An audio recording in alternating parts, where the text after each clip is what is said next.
Dans le cadre de vos activités, vous allez être régulièrement soumis à une situation qui peut paraître banale, mais qui n'en est pas moins délicate. Partagez votre espace de travail avec d'autres travailleurs, y compris des travailleurs d'autres entreprises. Cette situation porte un nom, la coactivité. En situation de coactivité, chacun peut générer des risques pour soi, mais aussi pour les autres. On appelle ça les risques interférents. Les risques interférents, ce sont tous les risques supplémentaires qui s'ajoutent aux risques propres à l'activité de chacun et qui s'expliquent par la présence d'installations, de matériel et d'activités de différents acteurs sur un même lieu de travail. Vous pensez peut-être, et alors, c'est quoi le problème ? Le problème, c'est que si chacun peut et doit connaître et maîtriser les risques liés à sa propre activité, il peut être plus difficile d'identifier les risques auxquels l'autre m'expose. Non seulement la coactivité peut générer des risques supplémentaires, mais elle est aussi un facteur aggravant des situations dangereuses auxquelles nous pouvons être soumis. En effet, en situation de coactivité, chacun a son objectif et ses priorités. Chacun a ses problèmes.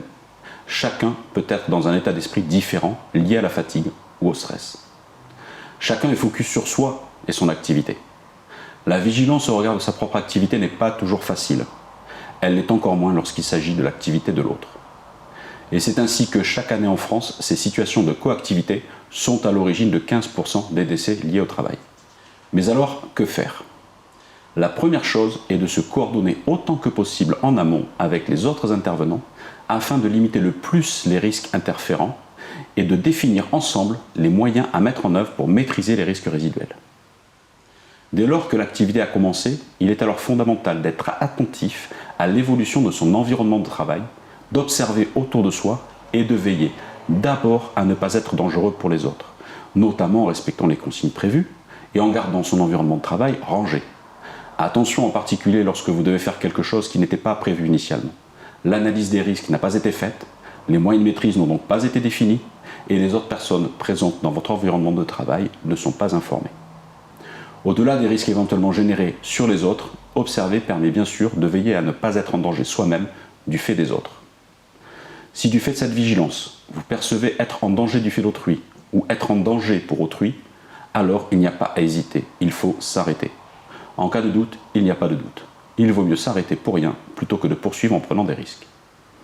Dès lors, il est possible d'échanger avec ceux qui sont en danger ou qui génèrent le danger afin de trouver le moyen de rendre la situation acceptable. C'est le traitement de premier niveau.